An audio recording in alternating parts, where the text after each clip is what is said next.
Assalamualaikum warahmatullahi wabarakatuh. Alhamdulillah, hari ini kita sambung lagi tadabbur kita dalam surah Al-Baqarah.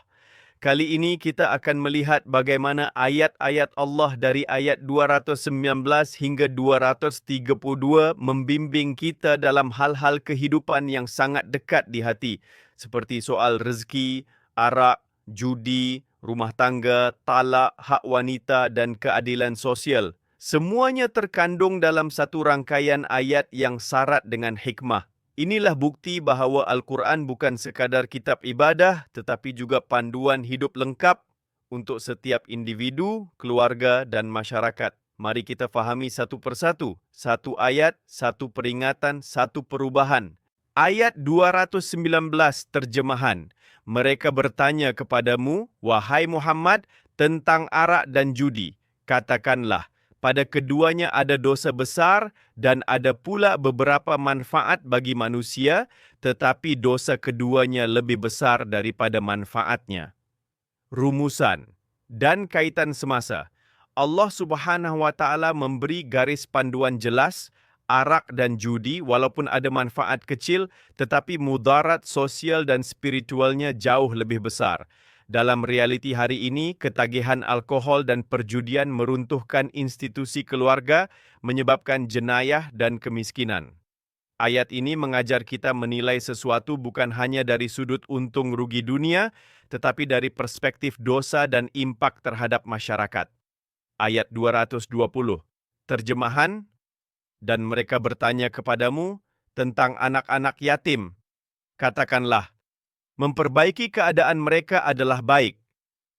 Rumusan dan kaitan semasa. Islam menekankan penjagaan hak anak yatim dengan penuh kasih sayang dan tanggungjawab. Dalam dunia moden, ini termasuk memberi perlindungan emosi, pendidikan dan harta secara adil. Ayat ini melarang eksploitasi dan menegaskan bahawa mengurus urusan anak yatim dengan jujur adalah ibadah. Ayat 221 terjemahan. Janganlah kamu berkahwin dengan wanita musyrik sebelum mereka beriman. Rumusan dan kaitan semasa. Ayat ini menegaskan pentingnya akidah dalam rumah tangga.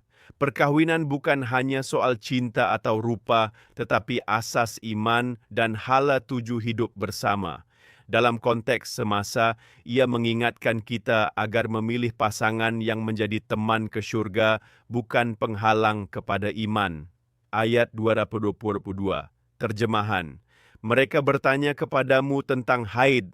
Katakanlah, itu adalah sesuatu yang menyakitkan.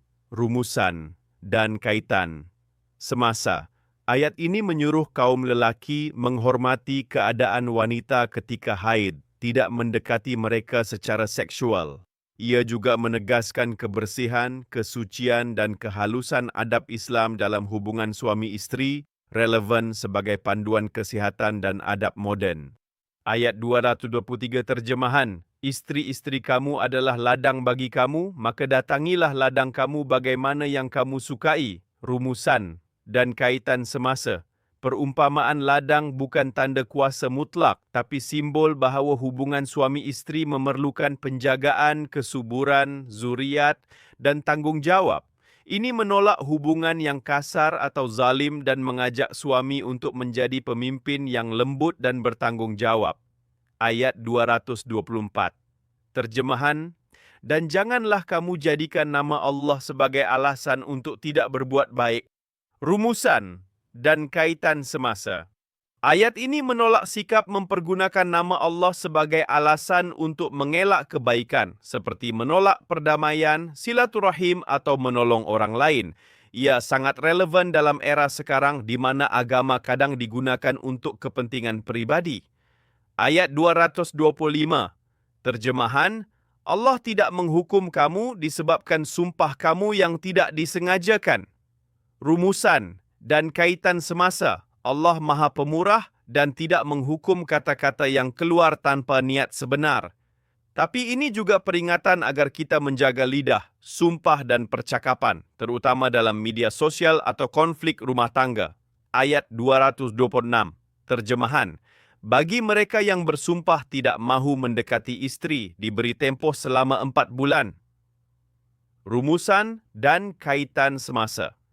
Ini adalah hukum ilah yang mengatur konflik suami isteri.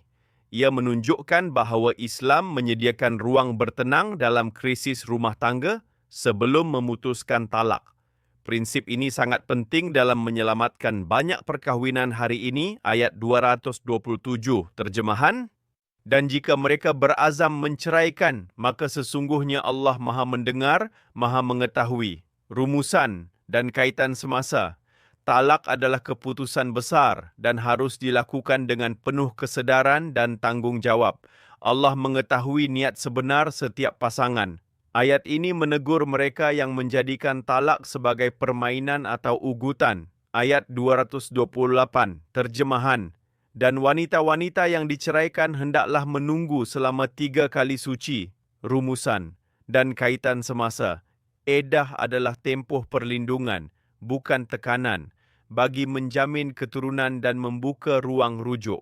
Ia adalah keadilan untuk wanita yang perlu dipatuhi dengan tenang dan hormat oleh semua pihak. Ayat 229, terjemahan, talak yang boleh dirujuk itu 2 kali. Rumusan dan kaitan semasa. Islam menetapkan had bagi lafaz talak agar tidak disalahguna dalam emosi. Ia juga membuka ruang rujuk dan memperbaiki keadaan, mendidik umat Islam untuk bijak mengurus konflik tanpa kezaliman. Ayat 230, terjemahan. Kemudian jika si suami menceraikan untuk kali ketiga, maka tidak halal baginya untuk kembali. Rumusan dan kaitan semasa.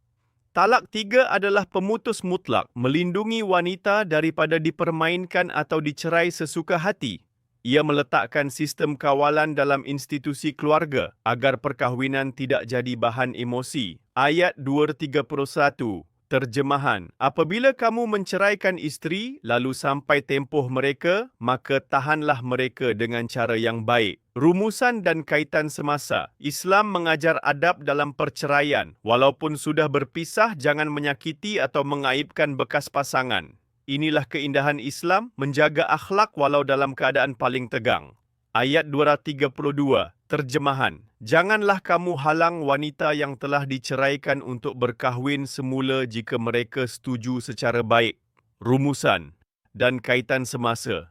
Ayat ini menolak kawalan berlebihan oleh keluarga atau bekas suami terhadap wanita. Ia memberi kebebasan kepada wanita untuk meneruskan hidup dengan pilihan yang baik. Hormati keputusan mereka. Alhamdulillah, selesai kita tadabbur ayat 219 hingga 232. Ayat-ayat ini benar-benar membimbing kita dalam soal hidup berkeluarga, mengurus nafsu, dan menjaga keadilan dalam masyarakat. Ia adalah panduan untuk orang beriman dan cahaya buat mereka yang mahu kembali kepada Tuhan. Jangan lupa, setiap ayat yang kita fahami hari ini bukan sekadar untuk tahu, tapi untuk kita amalkan dan sebarkan. Jika anda rasa video ini bermanfaat, jangan lupa tekan like, kongsi dengan sahabat dan subscribe untuk lebih banyak lagi tadabbur Quran dalam gaya yang mudah, ringkas dan menyentuh hati. Jumpa lagi dalam siri seterusnya. Jaga diri, jaga iman, jaga hubungan dengan Allah. Wassalamualaikum warahmatullahi wabarakatuh.